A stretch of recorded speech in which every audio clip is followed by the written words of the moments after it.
Speaker Mewole said the group chose the APC as a more united and progressive platform, referencing Section 109 of the Constitution to justify their move. In other news, troops of Operation Peace Shield have rescued 10 women abducted by the bandits in Sanga local government area of Kaduna State. A senior military source confirmed that the women were kidnapped from their farms at Uguwan, Nungu on November 29. Sector 5 troops launched a coordinated rescue operation early Friday morning, intercepting the abductors at about 6:40 a.m. as they attempted to collect ransom. The kidnappers fled after an exchange of gunfire, abandoning their captives. Troops recovered a fabricated AK-47 rifle, a round of 9mm ammunition, and 1.6 million naira believed to be part of the ransom. The rescued women have since been reunited with their families.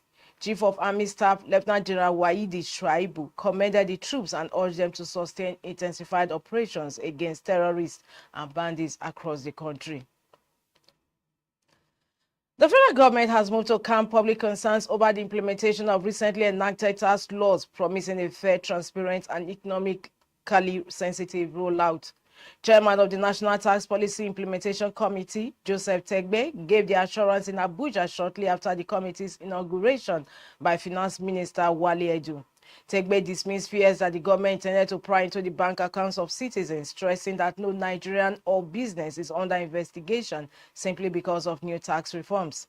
He said the January 1 implementation date will not come with policies that destabilize the economy, adding that the reforms are designed to bring clarity, reduce uncertainty, and protect vulnerable groups.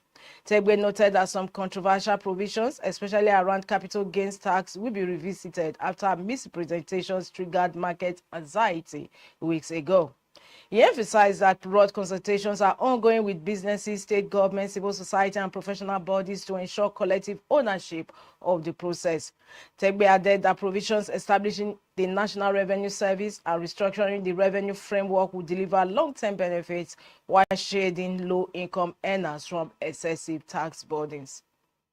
And now entertainment.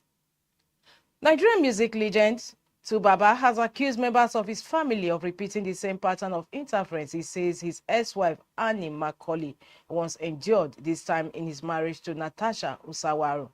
In a viral video, Tubaba said the situation has gotten dangerously out of hand, adding that some relatives claiming to save him, in quote, are instead destroying his peace and damaging Natasha's reputation.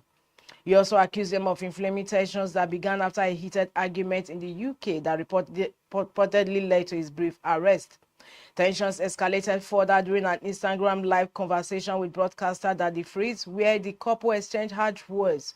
His brother Hyacinth also weighed in, prompting more public speculation. Meanwhile, Tubaba's family has petitioned the police, accusing Natasha and Edo lawmaker of assault, bigamy, and financial misconduct. They allege unauthorized transfers, seizure of his passport, and interference with his business commitments.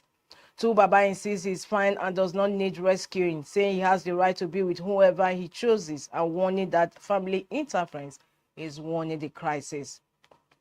And now sports. Turkish football has been hit by a massive betting scandal as Istanbul prosecutors ordered the arrest of 46 people, including 29 professional footballers. Prosecutors says 27 of the players are suspected of betting on matches involving their own teams, a move that has shaken public trust in the sport. Among those named is Galatasaray's Metehan Batasi, who is already serving a 9-month suspension over the scandal. The investigation has widened rapidly, with 6 referees and the president of top flight club, Eyüpspor, earlier placed in pre-trial detention. Prosecutors also confirmed that Fenerbahce's Mehmet Yakan placed bets through another person's account. Police have so far detained 35 suspects, while 5 others are believed to be outside the country. 2 club presidents are also being investigated for allegedly attempting to influence the outcome of a 3rd division match in the 2023-2024 season, a match in which neither team attempted a single shot on goal. The Turkish Football Federation has already suspended more than 1,000 players, mostly from lower leagues, as well as 150 referees dismissed over betting-related offenses. And that concludes the news at 4 Leadership Television. For more, log into www.leadership.ng. Don't forget to join us on all our social media handles. Thanks for watching. Thank you for watching. For sponsorship and advert placements, please contact 080-3688-6158. Last Word Leadership Podcast Studio. You have the last word. Thank you for watching.